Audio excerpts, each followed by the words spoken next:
They had a valiant effort to come back. They cut it to 3, but unable to steal game 1. Denver remains undefeated at home in the playoffs. Lots to talk about, guys. The Lakers started small, got killed on the rebounds, especially in that first half and in that first quarter. Jokic with a magnificent triple-double, and the role players for the Denver Nuggets stepped up in a big way. But let's start with the Lakers making that adjustment in the fourth, guys, and having that comeback, why they fell short, but also what got them back in. I think, that guy right there said it best, that when the starting that starting lineup was going to be small in stature, and it's going to be hard to rebound. When you think about this, nobody talks about the Denver Nuggets being a big lineup. They start 6'10", 6'10", or 7-footer. That's a big line, and Jamal Murray is a big guard. And the way they play, they always have you moving, and they allow Jokic to push you under the basket, which allows him to tip balls out. We know how high Gordon can jump. He's a good rebounder. You got KCP and Murray who get back to the elbows to grab rebounds. So that's one of the key things that killed them in the first half. You think about it, Jokic almost had a triple-double in the first quarter. Yeah. And that had to do with a lot of the cutting, a lot of the rebound. But the thing is, this game is about adjustments, and the Lakers made great adjustments in the second half, and hopefully it can carry over to the next game. Yeah. Denver had 36 rebounds to Lakers 13 in the first half. They had 13 offensive rebounds to the Lakers 3.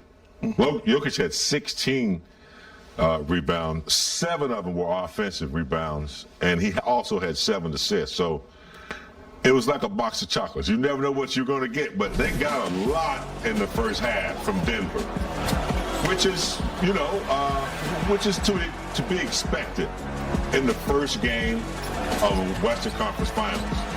Now, did the Lakers make adjustments? Yes. Rui was a key factor, and I think they're going to look to him because you need strength and you need muscle. And someone that can stay in front of Jokic and give him a little bit of trouble. I thought the Lakers did a good job getting back in the game. I think sometimes we rush to try to tie the game to get a 3. Yeah. LeBron had been extremely successful at going downhill and getting layup after layup. Obviously, if he makes the 3, we're all happy. But I think the Lakers learned a lot. And in a loss, there's no moral victory, but you can gain a lot of confidence. You can look at a game and say, man, I can't believe we did this or we did that or we can do this better. And they know they can. So I hate that we lost. I hate the start of the game. I like the fight. I like some of the adjustments that Darvin made defensively. And I think he's got to really think about who he has on the floor against this Denver Nugget team. Rob just stated they're a big team, and they know how to play. Game of matchups. Yeah, I'm not sure we're going to be seeing Schroeder starting game 2. Darvin, stay with that lineup because it looked good in game 6 against the Warriors, but Schroeder just didn't have much of an impact. Neither did D'Angelo Russell. Kind of a disappearance for him tonight. I think we will see either Rui or Vanderbilt back in that starting lineup in 2 days. Keep in mind, this series is every other day, so not a lot of time to rest and recuperate. I think if you're Denver, there's going to be something in the back of your mind like, we played pretty well tonight. They played great. Yeah, we scored 132. We shot 47% from 3. We out-rebounded them. Like you said, James, this is almost perfection for Denver, and yet still they barely hung on to win this game. So I think that the Lakers have to be pretty optimistic, and Denver might be like, we just gave them a really good shot, and we almost lost the game at home. It got pretty tight at the end there, James. Never seen so many timely threes, like big threes when you needed them. And I don't think they're that good of a shooting team. I think the Lakers orthodox threes. Got Michael Porter Jr. one in the corner. But that's the matchup 6'10" over 6. Yeah, the youngest 3 at the end of the third. Every time they needed one, it's like they were timely. And listen, that's why they're the number 1 seed. That's why a lot of people consider them the best team in the NBA during the regular season.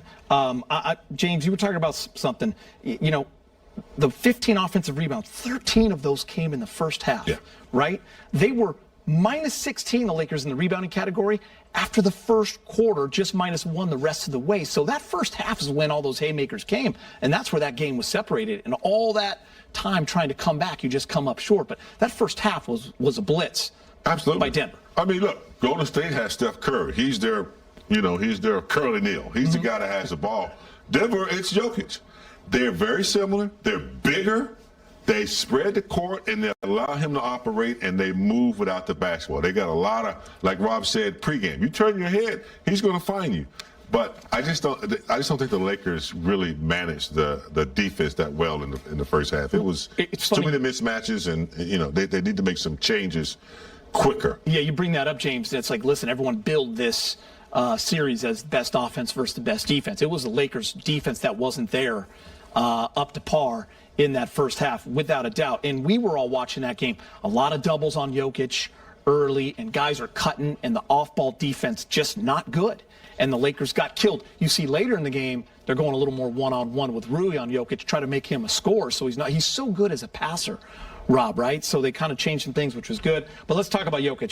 He had his third 30, 20, 10 triple-double in the playoffs. He finished with 34, 21, and 14. Pretty impressive, Rob. That's beyond impressive. And you think about it. It's his second, my fault. We were sitting in the room and how they was talking about this guy's outplaying Anthony Davis. I'm like, what are you talking about? Just because he has more rebounds. But Anthony Davis played a heck of a game. 12 of his rebounds came in the first quarter. Yeah. Just so everyone. Yeah. And the thing is, I don't want people to get caught up that this guy outplayed AD. I think it was a wash. It's just the fact that he got all those rebounds, which kind of, but AD is more of a helper defensively and does that. But let's get back to Jokic. Jokic is a phenomenal player. I think this year he got snubbed on the MVP because they didn't want to give it to him 3 years in a row, whatever it may be. But this guy right there, you talk about MVPs. You take him off this Denver team. Denver's a play-in team, and for him to go out and keep his team in discipline, because he held the ball, he tried to get everybody involved when he was being double teamed, and the guys kind of got scared on him. You notice down the stretch, they started pumping out of bounds, but this guy is just, you can't say enough about him. And I don't want to praise another guy on another team, but the guy's damn good. Yeah. He can pass, he can shoot, like you say, he's a big Magic Johnson, and he makes everybody around him better, and that's what you want out of a teammate. You praise greatness. I don't care if he's a teammate of yours Absolutely. or not. This guy is unique. We haven't seen anything like him. And the thing about Jokic is, like great players, you try to adjust from, game to game.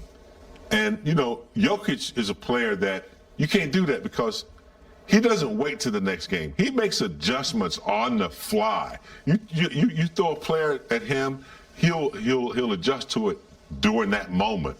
Rui did a good job on him. Stay in front of him. He's strong. I think that's something he's got to look to. But this guy, man, he's unguardable. The two plays that stick out for me, Perez, end of the third quarter, AD in his face, he hits that big three, which ends up being a huge possession in this game. And also late in that game, Lakers only down 3 after a missed shot. He's the one who has the ball. He's patient, not looking for the home run, does what he does, gets fouled, makes both free throws. That's game. Yeah, when he drilled that three. Give me the ball on the best player. Yeah, when he drilled that three at the end of the third quarter, I mean, AD was on him too. What did AD do after he made it? He just kind of smiled at him like, what more can I do? I mean, Jokic was that good tonight. But then again, AD was that good too. And it will get lost in the shuffle of the Lakers' big comeback, almost win, Jokic amazing, Murray amazing. AD had 40 points. And 10 rebounds and 6 stocks. I want to and they lost. Right? I want to know this, Brez. Who does the stats? Is the home team that does the stats? Home team. Yeah. Because they're cheating AD. They say AD only had 2 blocks I know, tonight. but the broadcasters knew that he had. And it's so wrong. So I'm thinking his rebounds are some John Stockton assists, and so they're giving him stats now because we go by this, and I am so confused with the stats because they're giving him tips as rebounds. So I think they need to look at some. Because AD, toward the broadcast, he had 3 blocks. It was 3 that we all counted. About that. We were talking about the whole game because the stats kept saying And 2. it says he only has he had 2 6 stocks blocks. total. There's a couple missing. Yeah. Yeah, He had a great game. He had a great game. But all right, let's hear what mad Darvin Ham about thinks. this. He's with Mike Trudell in the media, and I love Rob fired up. Darvin, as some of the matchups switch around in that second half, like we had Rui a lot more, even defending Jokic, AD off of him some. When did you decide to go to that adjustment, and how much do you think it keyed the comeback before you fell short? Well, just, pivoting within the game, making a slight adjustment. Wanted to take A off as being the initial line of defense, and hopefully, Rui could turn him, make him go east-west a little bit more. And once he went up to shoot, he shoots 70% on those floaters, those little short-range chip shots and floaters and hooks and little one-leg fadeaways. He shoots them at an amazing rate, scores them, I should say. So just the idea was just to get A behind him a little bit and have A as that big, long arm just ready to contest over the top of Rui. And so